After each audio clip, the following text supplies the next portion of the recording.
That day had come about through the unimaginable sacrifices of thousands of my people. वो दिन मेरी जिंदगी में आया. Which day he is referring? The day when the black people in South Africa came to the power. When they got the power of democracy, according to which they could rule themselves, and they could also encourage their race to go forward, to achieve everything in life without any restriction, without any bondage. And this particular day came to our life. You cannot even imagine that how many people sacrificed their life. कितना लोगों ने अपना जिंदगी का sacrifice किया, कोई अंदाजा नहीं लगा सकता. Unimaginable. People whose sufferings and courage can never be counted और रीपेड. वो लोग जिन लोगों ने अपना लाइफ को सेक्रीफाइस दिया ना, वो लोग सेक्रीफाइस देने के टाइम में कितना सफर किया अपने लाइफ में, and what measurement of courage they had in them. उनके अंदर कितना करेज, साहस था, that can not be counted. और whatever sacrifice they did, that can not be repaid. जो सेक्रीफाइस उन लोगों ने किया उसको हम लोग रीपे नहीं कर सकते, लौटा नहीं सकते. I felt that day, as I have on so many other days, that I was simply the sum of all those African patriots who had gone before me. मैं उस दिन ऐसा महसूस कर रहा था जिस दिन हमको प्रेसिडेंटशिप का स्वेरिंग इन सेरेमनी था. मैं ऐसा फील कर रहा था कि, और ऐसे ही मैं हमेशा ही फील करता हूँ, as I have on so many other days. मैं सेम फीलिंग्स हमेशा ही रखता हूँ. क्या? That I was simply the sum of all those African patriots. I was the sum total of so many African patriots. जो लोग मेरे पहले जिंदगी में आए, अफ्रीका के लिए लड़ाई करके फिर अफ्रीका से चले गए, ठीक है ना. उन सब को मैं अपने अंदर फील कर रहा था. मेरे से पहले जो लोग आए और मेरी ही तरह लड़ाई लड़ते लड़ते वो लोग मर गए, सेक्रीफाइस करके चले गए. I was feeling my self as a part of them. That long and noble line ended and now begin again with me. वो जो लंबा लाइन था ना, जो बहुत पहले शुरू हुआ होगा साउथ अफ्रीका में, अब वो लाइन एंड हो गया और अब वो लाइन मैं फिर से शुरू कर रहा हूँ. अब लाइन मेरे से शुरू होगा. Nelson Mandela, I am the beginner. पहले तो पैट्रियोटिज्म के लिए वो लाइन लगा था, देश को आजाद कराने के लिए, और अब वो डेमोक्रेटिक पावर लाने में सबसे पहले मैं हूँ. मेरे बाद भी अब मेरे जैसे काले लोग साउथ अफ्रीका में राज करेंगे और सबका भला करने के बारे में सोचेंगे. I was pained that I was not able to thank them and that they were not able to see what their sacrifices had wrought. हमको बहुत दुख है इस बात का कि I was not there to thank them. Whom? Those people who had sacrificed their lives for the sake of the country. Okay? So I was not there to thank them.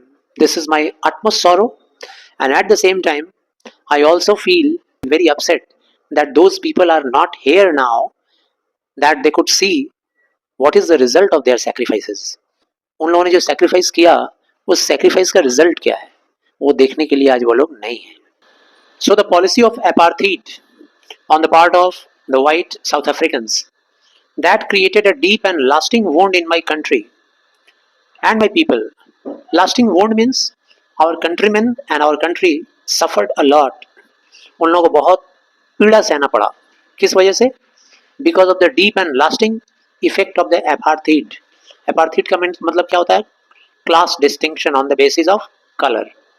आदमी का जो कॉम्प्लेक्शन होता है ना body का, उस body के complexion की वजह से उनमें जो भेदभाव किया जाता है, उस भेदभाव को हम लोग बोलते हैं apartheid, जिसकी वजह से हमारे कंट्री के लोगों और हमारे कंट्री पे बहुत ही गहरा घाव हुआ है. All of us will spend many years, हम में से सारे लोग जितने साउथ अफ्रीकन हैं अब के बाद, हम सब लोग बहुत साल गुजारेंगे, if not generations, recovering from that profound hurt. वो जो हम लोग को गहरा घाव मिला है ना, उस गहरा घाव से बाहर निकलने के लिए हम लोगों को अगर generations नहीं गुजारना पड़ा तो कम से कम बहुत साल तो गुजारने ही होंगे, तब जाके ये घाव भरेगा. But the decades of oppression and brutality had another unintended effect, and that was that it produced the Oliver Thombas, the Walter Sissulus, the Chief Luthelius, the Yusuf Dadus, the Bram Fishers, the Robert Lovequis of our time. Men of such extraordinary courage, wisdom, and generosity that their life may never be known again.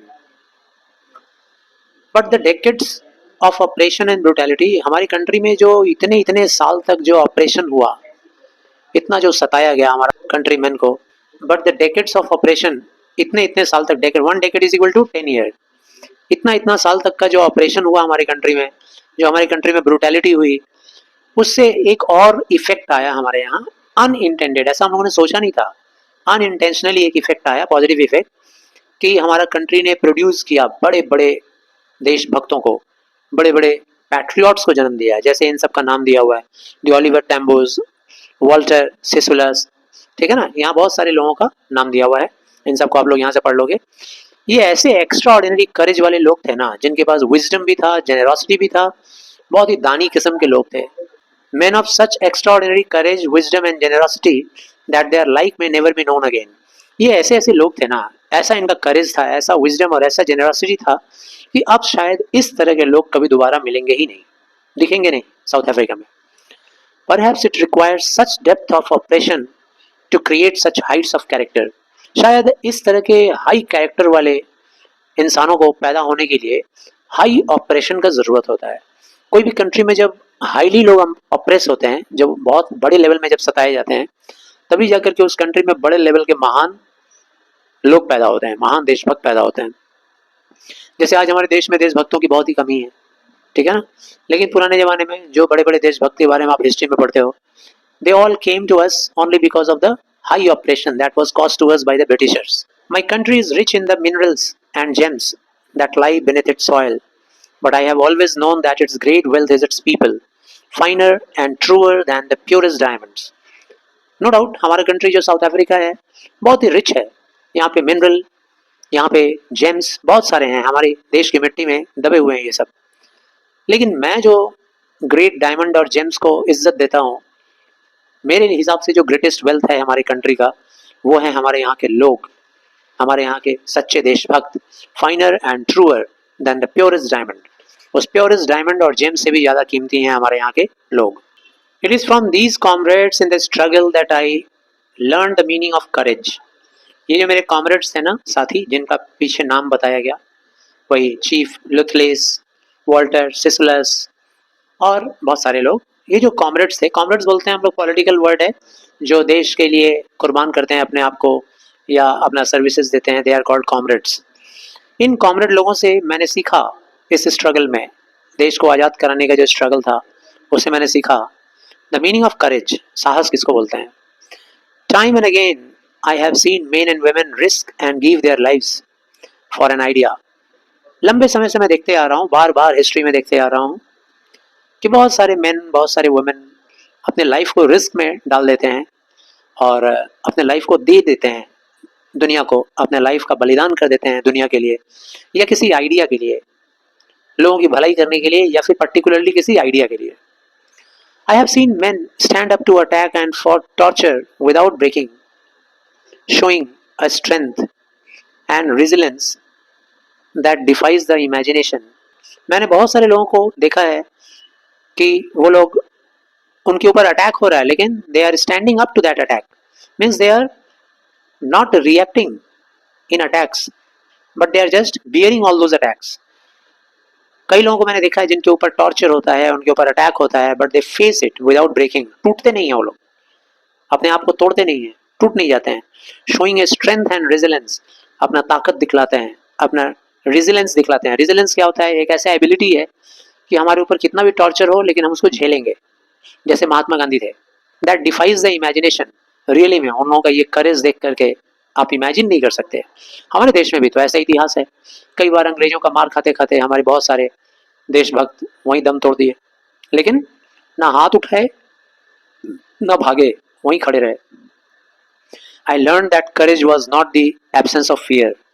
मैंने सीखा कि इस तरह का करेज दिखाने का मतलब ये नहीं है कि हमारे पास डर नहीं है, but the Triumph over it. डर है, जब सामने से तलवार लेकर आएगा गला काटने तो डर है, जरूर है डर, लेकिन डर को हमने जीत लिया है, इसका मतलब ये हुआ।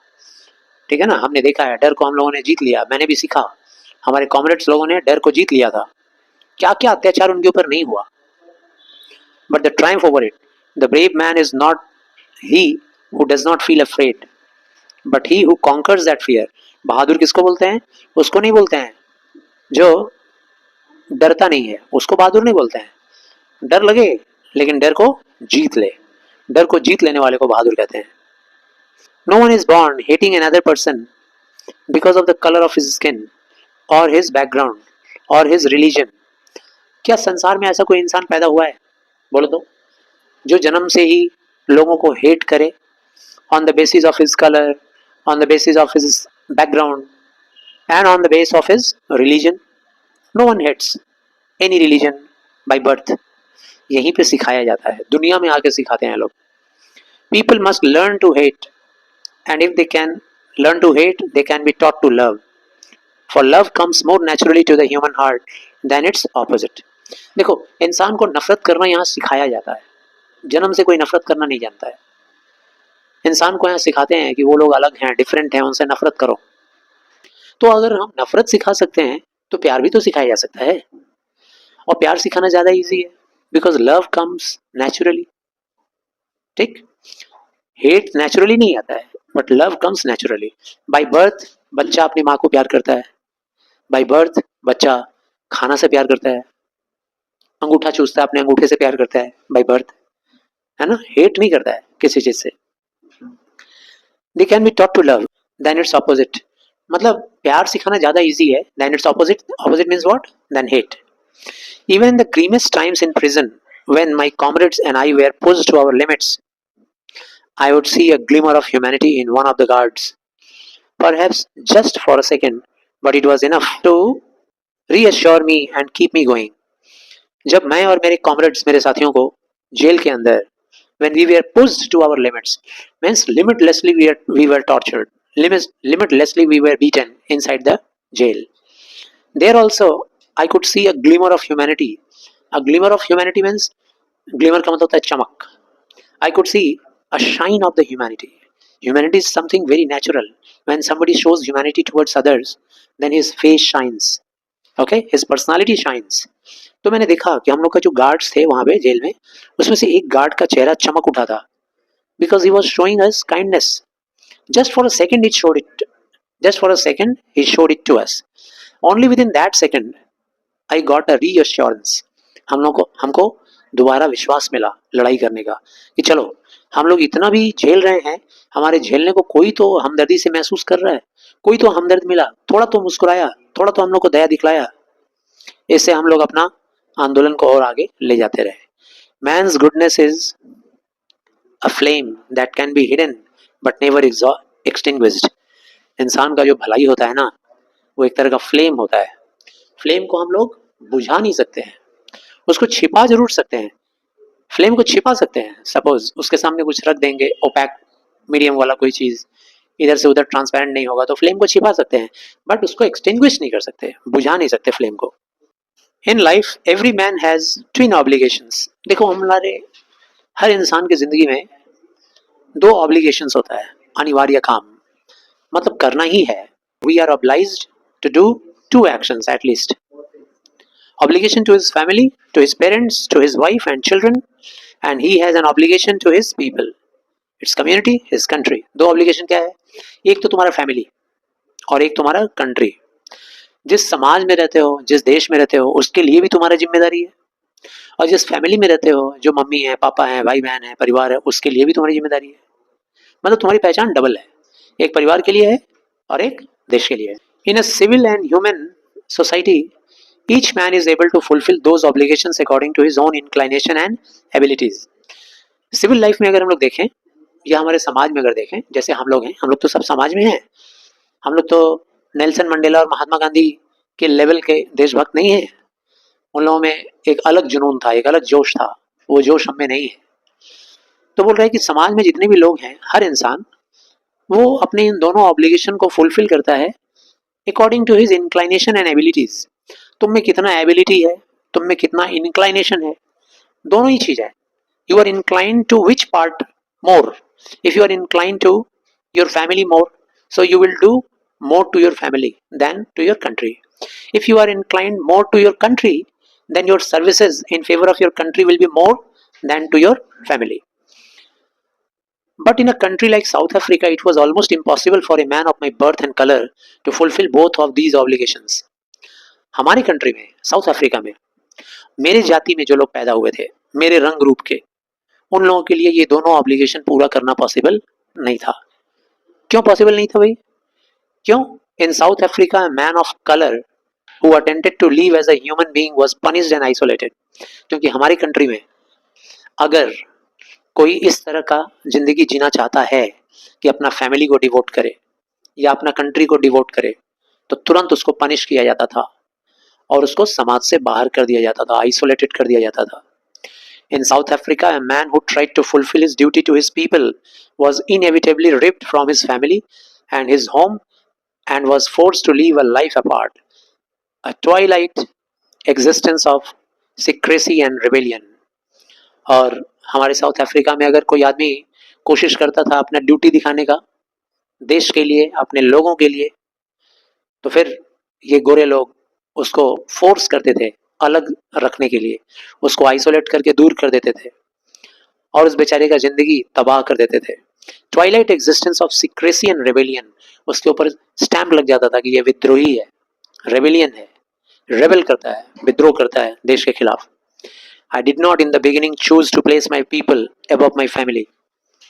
शुरुआती दिनों में, when I was quite young, in those days, I did not choose to live for my society.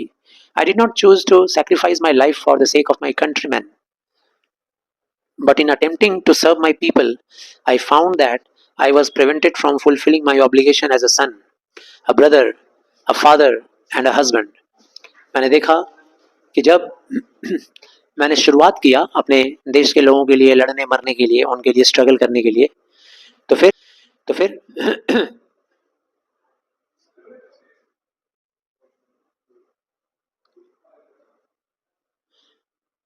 तो मैंने देखा कि I was prevented from fulfilling my obligation as a son. देखा कि हमारे रास्ते में बहुत सारा डिफिकल्टी आ गया है और एज ए सन मैं ड्यूटी नहीं निभा पा रहा हूँ. As a husband, as a brother, as a father, I was not there in my family to protect them, to support them, and I was a failure. ऐसा मैंने महसूस किया. बोलने का मतलब कि ना तो अपने फैमिली के लिए तुम रह सकते थे उस जमाने में और ना तो अपने देशवासियों के लिए रह सकते थे. देशवासियों के लिए रहोगे तो तुरंत स्टैंप लगा दिया जाता था कि वो एक रेबेलियन है, विद्रोही है, ठीक है ना. और अगर फैमिली के लिए रहोगे तो भी नहीं रहने दिया जाता था, हमारे ऊपर अत्याचार किया जाता था, हमको आइसोलेट कर दिया जाता था. तो ऐसा हमारा जिंदगी था उस टाइम में.